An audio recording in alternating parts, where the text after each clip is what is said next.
मोदी को बिखरे हुए विपक्ष का सामना करना पड़ता था, लेकिन इस बार मोदी को रोकने के लिए 26 सियासी पार्टियां एकजुट हो गई। इस विपक्षी एकता को INDIA नाम देकर मोदी को सत्ता से हटाने के मिशन में जुट गई है।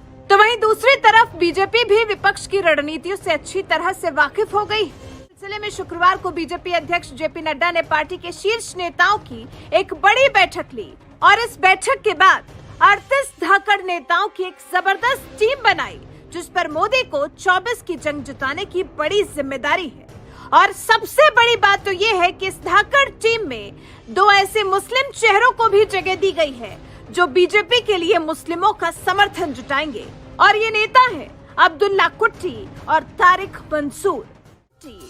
ये बात तो आप भी जानते हैं कि 2024 की जंग में मुसलमानों को साधने के लिए बीजेपी ने मिशन पसमानदा की शुरुआत कर दी है, जिसके तहत बीजेपी मुस्लिम समुदाय से आने वाले अति पिछड़ी जाति के मुसलमानों का समर्थन हासिल करना चाहती है। अब हमारे मुसलमान भाई बहनों की तरफ देखोगे और मैं देखता हूं कि जो हमारे पसमानदा मुसलमान भाई बहन है, ये वोट बैंक की राजनीति करने वालों ने हमारे जो पसमानदा मुसलमान भाई बहन हैं, उनका तो जीना भी मुश्किल करके रखा हुआ है। वो तो तबाह हो गए, उनको कोई फायदा नहीं मिला है। वे कष्ट में गुजारा करते हैं, उनकी आवाज सुनने के लिए कोई तैयार नहीं है। उनके ही धर्म के एक वर्ग ने पसमानदा मुसलमानों का इतना शोषण किया है, लेकिन इसके ऊपर कभी देश में चर्चा नहीं हुई।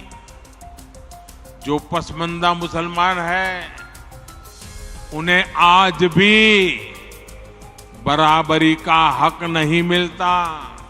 उन्हें नीचा और अछूत समझा जाता है।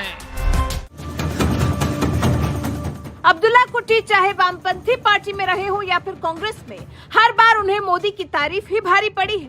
मोदी की तारीफ करने की वजह से जहां साल 2009 में वामपंथी पार्टी ने उन्हें निकाल दिया, तो वहीं साल 2019 में एक बार फिर उन्हें पीएम मोदी की तारीफ का खामियाजा भुगतना। पीएम मोदी की जीत दिखाती है कि जनता ने उनके विकास के एजेंडे को स्वीकार किया है।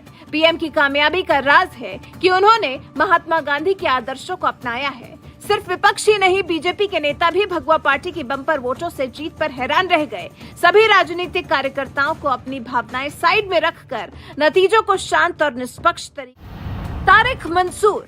बीजेपी अध्यक्ष JP नड्डा के नेतृत्व में शुक्रवार को हुई बीजेपी की बड़ी बैठक में एक और मुस्लिम नेता को बड़ी जिम्मेदारी दी गई, और ये नेता है तारिक मंसूर, जो कभी यूपी के अलीगढ़ मुस्लिम यूनिवर्सिटी के कुलपति हुआ करते थे और अब उन्होंने बीजेपी में शामिल होकर राजनीति की नई पारी शुरू। मंसूर के सियासी सफर की करें तो ये सफर कोई ज्यादा लंबा नहीं है, क्योंकि तारिक मंसूर शिक्षा क्षेत्र में एक जाना माना नाम है।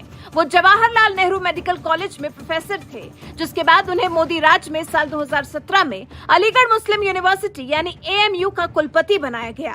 साल 2023 तक इस पद पर रहने के बाद तारिक मंसूर बीजेपी में शामिल हुए। अब्दुल्ला कुट्टी के साथ ही तारिक मंसूर भी अब JP नड्डा की 38 सदस्यीय टीम में शामिल है। ऐसे में अब इन 2 मुस्लिम चेहरों पर बीजेपी के लिए मुस्लिम वोट जुटाने की भी बड़ी जिम्मेदारी होगी। इस समाज में मैं मुसलमान समाज की बात कर रहा हूँ। मुसलमान भाइयों में जो हमारे पसमानदा भाई बहन हैं, जो पिछड़े हुए हैं, मैं उनकी बात करता हूं। पसमानदा मुसलमान मोची होते हैं, भिस्ती होते हैं, जोगी होते हैं, लाल बेंगी होते हैं, भटियारा होते हैं, मिरासी होते हैं, डफाली होते हैं, मुकेरी होते हैं, मदारी होते हैं, जुलाहा होते हैं, लंबाई होते हैं, बेदा होते हैं, बामणिया भी होते हैं, छिया होते हैं, लहरी होते हैं, हल्दर होते हैं, सिकदर होते हैं। कितनी ही जातियां